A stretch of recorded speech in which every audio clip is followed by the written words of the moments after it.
Non. Salut. J'espère que vous allez tous et tous très très bien. Moi ça va, écoutez, il fait beau pour une fois donc je vais pas me plaindre. On se retrouve aujourd'hui pour une nouvelle vidéo. Comme vous avez vu dans le titre, je vous fais un petit bouture tour en fait, où je vais vous montrer un peu où j'en suis de tout ce qui est bouture et bébé plante slash plante qui n'était pas très en forme et que j'ai réussi un peu à rehab en quelque sorte, donc à remettre en état. Du coup voilà, je me suis dit que ça pourrait être une idée intéressante de vous montrer comment je fais pour faire des boutures ou pour un peu revigorer certaines plantes qui sont pas très fraîches. Et j'espère que ça va vous intéresser, du coup je vous laisse avec la suite. Voilà. On va commencer tout de suite avec mon petit rebord de fenêtre qui s'est pas mal rempli ces derniers temps. Avec notamment cette petite bouture de chêne de cœur que j'ai fait. C'est une bouture un peu chaotique en fait, que j'ai commencé je pense il y a 3 mois et que j'ai un peu oublié. C'est une bouture du coup en sphaigne et je sais même pas quoi dire en fait, juste elle attendait pendant quelques mois dans une boîte et puis je l'ai mis au-dessus du radiateur et là elle a raciné de fou. Donc il y a peu je l'ai replantée dans ce pot. Et ma foi, elle me sort des petites pousses, donc c'est qu'elle se sent plutôt bien. Donc voilà pour la première bouture. Ensuite, qu'est-ce que j'ai fait? Si vous avez suivi une de mes dernières vidéos, vous savez que j'ai fait un... Comment ça s'appelle? Un tuteur en sphaigne pour ma Monstera Adansonii. Et ma foi, vu les nouvelles feuilles qu'elle me sort un peu partout, genre là, je crois qu'il en reste. Il y en a même une là. Donc vu les nouvelles feuilles qu'elle me fait, je pense qu'elle se porte plutôt très très bien. Admirer la bête. Ensuite, juste à côté, il y a sa pote, le philodendron micans, qui pareil, je l'ai replanté un peu plus tard, lui, je l'ai replanté il y a 4-5 jours, il me semble. Et il commence déjà, du coup, à prendre et à faire ses petites pousses. Donc ça, c'est plutôt pas mal, on va pas se mentir. Ensuite, à côté, on a le petit Rhaphidophora tetrasperma qui vivait sa meilleure vie dans la boîte de propagation. Et du coup, qui m'a sorti plein de feuilles, qui m'a sorti des petites racines aériennes, qu'on voit là. Donc plutôt pas mal du tout, étant donné que c'était une plante qui était arrivée à moitié... Enfin, elle était pas très très heureuse d'avoir voyagé en hiver, clairement. Mais elle fait un tout petit peu de pourriture au niveau de 2 feuilles que j'avais enlevées. Du coup, elle se porte plutôt très bien, ma foi. Ensuite, par là, on a d'autres boutures encore que j'ai fait moi-même dans ce bébé Pilea. Donc du coup le Pilea classique péperomioïde qui se porte plutôt très bien. Pareil, il était dans la boîte de propagation et il m'a fait plein de nouvelles feuilles, donc why not. Et le bébé chêne de cœur que j'ai fait en même temps que l'autre, en fait, que le pot plus grand de tout à l'heure. Et qui là aussi, lui aussi me fait des petites pousses, donc c'est plutôt pas mal. Je vous parle depuis tout à l'heure de ma boîte de propagation, du coup voici la bête. Elle est clairement pas très très sexy on va dire, mais elle est très efficace. Alors, je vais l'ouvrir et vous montrer un peu ce qui se passe. D'abord, sachez que c'est vraiment de la récup, comme on peut le voir. Boîte en plastique pour ranger et cellophane pour faire un couvercle. Parce que déjà de 1 j'ai perdu le couvercle et de 2 j'avais des plantes trop grandes. Du coup qui ne seraient pas rentrées si j'avais gardé le couvercle d'origine. Donc vous pouvez voir qu'il y a pas mal de condensation parce qu'il fait chaud là-dedans. On a le petit thermomètre à sonde qui affiche du coup 24, donc c'est pas mal. C'est chauffé en fait parce que c'est sur une table qui est contre le mur et dessous il y a un radiateur. Du coup il y a le gros radiateur qui chauffe. Pas très fort mais qui chauffe quand même et du coup ça tient bien la chaleur on va dire. Je vous enlève cette horreur. Du coup c'est moche mais clairement on veut juste que ce soit pratique alors on s'en fout. Par dessus j'ai cette lampe à LED dont je n'ai pas du tout la ref mais qui éclaire plutôt bien, que j'allume le soir vers 18 h jusqu'à... Je sais pas, je vais mettre 5 heures de temps tous les jours.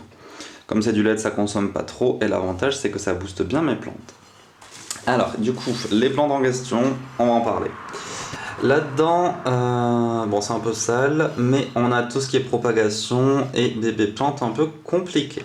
Alors, là, on a, ce qui est pas du tout un bébé plante, hein, mais on a mon Anthurium clarinervium que vous connaissez parce que j'en parle tout le temps, parce que c'est l'amour de ma vie, cette plante.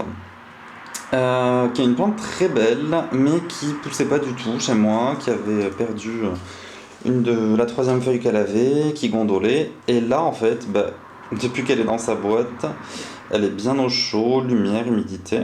Et tadam! Voilà le résultat de. Alors, je pense que c'est une feuille. Ça, je sais pas ce que c'est honnêtement. En fait, je sais pas parce qu'il y a deux trucs. Donc, si jamais vous savez, n'hésitez pas à me le dire. Je sais pas si. Oui, vous voyez bien là. En fait, il y a ce truc rose que je pense être une feuille et ce truc que je ne connais pas. Mais la bonne nouvelle, c'est que dans ce pot, elle se sent très bien. Il est moins grand que l'autre dans lequel elle était. Du coup, elle commence déjà à me faire de bonnes racines. Et elle fait ça. Du coup, je pense que c'est plutôt très bon signe. Dites-moi qui est qui. Genre, je sais vraiment pas du tout. Ensuite, là, on a un peu tout le reste du bazar. On a ce petit Potos Enjoy que j'avais bouturé vite fait, qui pareil me fait... Ah, focus. Non, le running gag de la focus. Qui me fait une nouvelle feuille, donc voilà, c'est clairement une plante que j'ai mis là parce que je savais pas où la mettre. Mais ma foi, elle est pas trop mal. Je vais vous montrer le reste ensuite. La Locasia Black Velvet que vous connaissez très bien, que je fais que montrer, qui se porte très bien aussi, qui a un port un peu plus adulte maintenant. Et une de mes fiertés, c'est d'avoir sauvé cette Alocasia zebrina qui tirait vraiment la tronche et qui maintenant me fait des racines de fou. Je l'ai un peu tiré de son pot l'autre jour pour voir et c'est plein de racines, donc c'est plutôt très bien. J'attends qu'elle me fasse de nouvelles feuilles, mais je lui en demande pas non plus trop pour l'instant. Donc les Alocasia qui se portent bien. Là, qu'est-ce qu'on a? Je vais essayer de zoomer. Voilà. On a une petite Alocasia dont je n'ai pas le nom, qui pousse. En vrai, elle avait pas de feuilles, donc là, elle en a fait une petite. C'est plutôt pas mal. Là-dedans, on a... avec le zoom, j'y vois rien. On a une petite feuille de Philomicans que j'ai mis à raciner dans de la sphaigne. Voilà. Ça sera la première fois que je bouture cette plante, la première fois aussi dans la sphaigne, donc écoutez, on verra. Surtout que j'avais cette feuille dans une liane un peu sans feuilles, du coup je me suis dit je vais couper. Je l'ai mis à 3 jours, donc je sais pas du tout ce que ça va donner. Et là on a les trucs intéressants que j'ai fait ce matin. Si vous avez vu mes stories sur Insta, vous avez vu que j'ai nettoyé mon Alocasia. Je sais jamais si c'est une poly ou une amazonica ou si c'est la même chose. L'espèce d'oignon, donc c'est le gros pied d'amazonica qui était un peu foutu, que j'avais mis à hiberner et que j'ai ressorti ce matin et planté dans cette sphaigne, donc on verra. Normalement j'ai vu un peu partout sur Insta que le mieux c'était de les mettre dans de la perlite, comme j'ai fait à côté, avec du coup les petites bulbilles que j'ai trouvées. Donc il y en a, je compte, 4, 5, 6, 7, je pense qu'il y en a 5 que j'ai mis donc dans le peu de perlite qu'il me restait. Et on verra bien ce que ça donne en fait. J'ai pas trop d'attente, mais sait-on jamais. Donc ça c'est pour les polyamazonica, j'aimerais bien qu'elles poussent. Et là, là-bas, c'est un peu horrible. C'est un noyau d'avocat que j'ai posé là. Honnêtement, on verra. C'est une expérience un peu foireuse. On verra ce que ça donne. Donc j'ai tout ça dans ma boîte. Je vais vous montrer un peu, mais... Bon, clairement ça ressemble à rien. J'ai même pas pris la peine de ranger avant. Mais je sais pas, genre ça marche bien. Les plantes ils sont au chaud, pas mal d'humidité.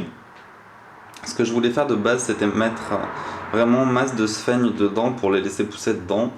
Et puis j'ai eu la bonne idée de faire mes tuteurs.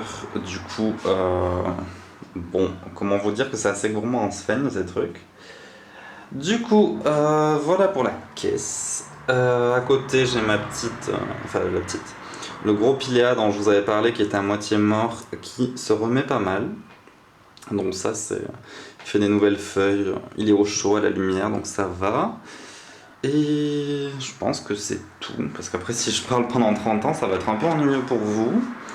Du coup, voilà, c'était cette petite update rapide de ma boîte de propagation en fait. Voilà. Je vous ai juste allumé la lumière pour un peu vous montrer, une fois que du coup c'est allumé, ce que ça donne.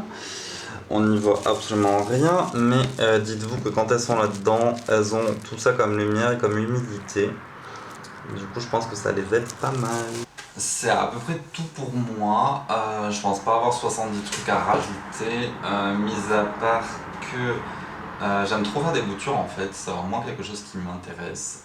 De voir des plantes partir d'un peu rien, ou même avoir des plantes un poil plus compliquées, et de les, comment dire, un peu transformer, genre de les raviver un peu en les mettant dans une petite boîte comme ça. Je trouve ça intéressant. Je sais que mon matériel est vraiment récup, hein, c'est pas foufou, mais ça, pour l'instant les résultats sont là.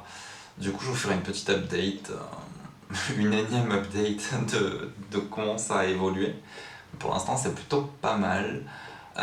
Si vous avez des plantes un peu fragiles, un peu chiantes entre guillemets, comme des alocasias, je vous conseille vraiment déjà de les rapprocher un peu d'une source de chaleur, genre un chauffage, et de leur couvrir un peu la tête, soit en mettant une poche plastique, soit un espèce de bac comme ce que j'ai. C'est vraiment quelque chose qui en vaut la peine dans le sens où ça va bien, elles vont être beaucoup plus hydratées et beaucoup plus au chaud.